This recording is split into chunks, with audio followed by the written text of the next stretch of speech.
السلام علیکم ورحمۃ اللہ وبرکاتہ۔ امید ہے کہ آپ حضرات خیریت سے ہوں گے۔ آج ہم بہت ہی اہم مسئلے پر بات کرنے والے ہیں،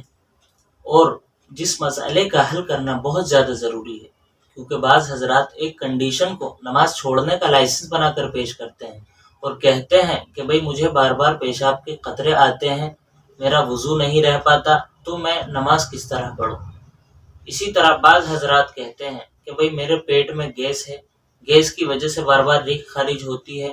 میرا وضو نہیں رہ پاتا، تو میں نماز کس طرح پڑھ سکتا ہوں۔ تو آج ہم ایسے ہی شخص کے بارے میں بات کریں گے اور بتائیں گے کہ نماز ایسے شخص پر بھی فرض ہے، البتہ اس شخص کے لیے شریعت میں ایک خاص رعایت ہے، خاص آفر ہے۔ تو چلیے ویڈیو کو شروع کرتے ہیں اور دیکھتے ہیں خاص آفر کیا ہے اور کن حضرات کے لیے ہے۔ فَاسْأَلُوا أَهْلَ الذِّكْرِ إِن كُنتُمْ لَا تَعْلَمُونَ۔ تو سب سے پہلے جان لیں کہ جس شخص کو بیماری کی وجہ سے وضو کو توڑنے والی کوئی بھی ایک چیز بار بار پیش آتی رہے اور پورے نماز کے وقت میں اس کو اتنا موقع نہ مل سکے کہ وہ وضو کر کے نماز پڑھ لے، تو ایسے شخص کو معذور کہتے ہیں، اور اس شخص کے لیے خاص رعایت ہے، خاص آفر ہے۔ وہ خاص رعایت کیا ہے اس کو تو ہم بعد میں دیکھیں گے، پہلے اسی شخص کو صحیح طور پر سمجھ لیتے ہیں۔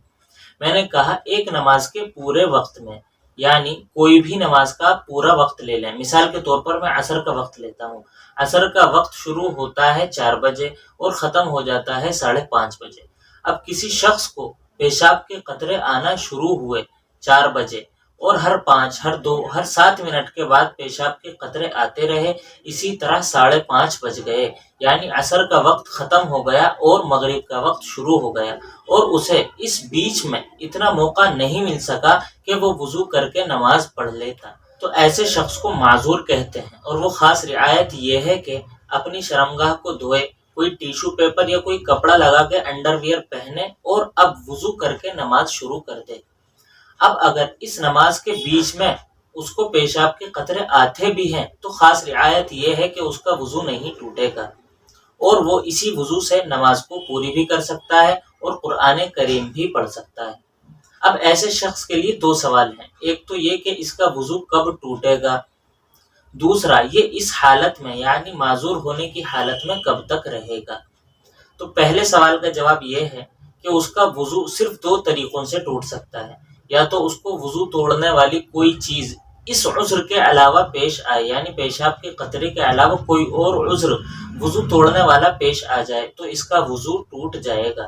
یا پھر یہ نماز کا وقت پورا ہو جائے، یعنی عصر کی نماز کا وقت پورا ہو کے مغرب کی نماز کا وقت شروع ہو جائے۔ تو اب جیسے ہی مغرب کی نماز کا وقت شروع ہوتا ہے، چاہے اس کو وضو توڑنے والی کوئی چیز پیش بھی نہ آئی ہو، تب بھی اس کا وضو ٹوٹ جائے گا، اور مغرب کی نماز پڑھنے کے لیے اس کو ایک نیا وضو کرنا پڑے گا۔ رہا دوسرا سوال کہ معذور کب تک رہے گا، تو اب مثال کے طور پر عصر سے مغرب تک تو یہ معذور رہا ہی، مغرب اور عشاء کے بیچ میں اگر اس کو ایک بار بھی پیشاب کے قطرے آئے ہیں تب بھی یہ معذور رہے گا۔ اسی طرح عشاء سے فجر کے بیچ میں اگر اس کو ایک بار بھی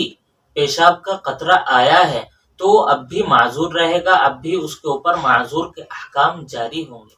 اسی طرح فجر سے ظہر تک اگر اس کو ایک بار بھی پیشاب کا قطرہ آیا ہے تو وہ اب بھی وہ معذور شمار ہوگا اور اس کے اوپر معذور ہی کے احکام جاری ہوں گے۔ لیکن ظہر کی نماز کا وقت شروع ہوتا ہے 12 بجے مثال کے طور پر اور ختم ہو جاتا ہے 4 بجے،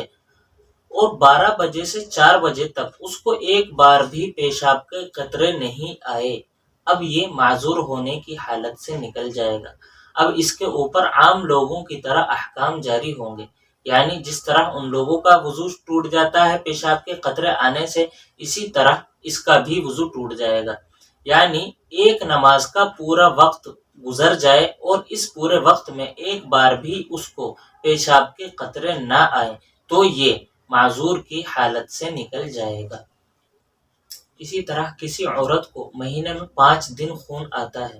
تو اب 5 دن کے بعد وہ پاک ہو گئی، پاک ہونے کے 1 یا 2 دن کے بعد اس کو دوبارہ خون آیا تو اب یہ جو خون آیا ہے اس کو ماہواری میں شمار کیا جائے گا یا نہیں؟ تو اس عورت کو مثال سے سمجھتے ہیں۔ مثال کے طور پر کسی عورت کو خون آنا شروع ہوا اس کی ماہواری کا 1 تاریخ کو، تو 5 دن اس کو مہینے میں خون آتا ہے، تو 5 دن کے بعد یعنی 5 تاریخ کو وہ نہا لے گی اور پاک ہو جائے گی۔ اب 6 اور 7 تاریخ کو اس کو خون نہیں آیا، لیکن 8 کو دوبارہ خون آ گیا، اور وہ 9 میں بھی آیا، اور وہ خون 10 میں بھی آیا۔ تو اب یہ جو 8 اور 9 اور 10 میں جو خون آیا ہے، اس خون کو ماہواری میں شمار کیا جائے گا یا نہیں؟ کیا اس خون کے آنے کی وجہ سے وہ نماز پڑھے گی یا نہیں؟ تو اس کا مسئلہ تھوڑا سمجھنے کا۔ تو سب سے پہلے سمجھ لیں کہ جس تاریخ سے خون آنا شروع ہوا تھا اس تاریخ سے 10 دن گنیں گے۔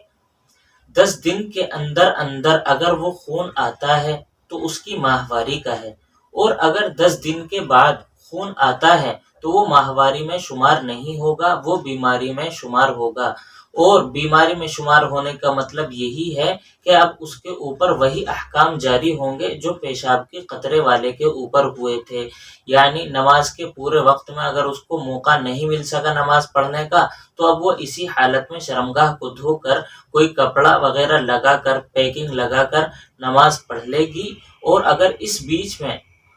خون کے قطرات آ بھی جاتے ہیں تب بھی اس کا وضو نہیں ٹوٹے گا۔ لیکن یہ معاملہ ہے 10 دن کے اندر اندر، اگر 10 دن کے اندر اندر خون آیا ہے تو یہ ماہواری کا شمار کیا جائے گا، اور اگر 10 دن کے بعد خون آیا ہے تو اس کو ماہواری کا نہیں بیماری کا خون شمار کیا جائے گا، اور وہی احکام جاری ہوں گے جو پیشاب کے قطرے والے کے اوپر جاری ہوئے تھے۔ یعنی اگر 10 تاریخ کے اندر اندر خون آیا پہلی تاریخ کو شروع ہو کے تو ماہواری، اور 10 تاریخ سے اوپر کود گیا یعنی 11، 12، 13 کو بھی آ گیا، تو اب یہ جو 11، 12، 13 کو جو خون آیا ہے یہ ماہواری شمار نہیں ہوگا، یہ بیماری کا خون شمار ہوگا، اور ان 11، 12، 13 تاریخ کے آنے والے خون کی وجہ سے نماز معاف نہیں ہوگی، ان دنوں کی نماز پڑھنی پڑے گی۔ یہی حکم اس مرد کا ہے جس کو گیس کی بیماری ہو اور اس کو بار بار ریح خارج ہوتی رہتی ہو، تو اگر اس کو نماز کے پورے وقت میں موقع نہیں مل پاتا ہے تو اس کے اوپر بھی یہی احکام جاری ہوں گے۔ یہی حکم اس شخص کا ہے جس کے چوٹ یا پھنسی سے برابر خون یا پیپ نکلتا رہے اور پورے نماز کے وقت میں اس کو اتنا موقع نہ مل سکے کہ وہ وضو کر کے نماز پڑھ لے، تو اس کے اوپر بھی وہی احکام جاری ہوں گے۔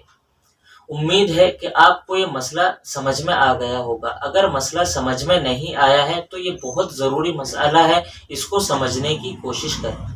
ویڈیو اچھی لگی ہو تو لائک کریں، اور ابھی تک اگر چینل سبسکرائب نہیں کیا ہے تو چینل کو سبسکرائب کریں، اور کمنٹ میں بتائیں کہ ویڈیو میں مسئلہ آپ کو سمجھ میں آ گیا ہے یا نہیں۔ تو انشاءاللہ آپ کی خدمت میں ہم آگے بھی آتے رہیں گے۔ السلام علیکم ورحمۃ اللہ وبرکاتہ۔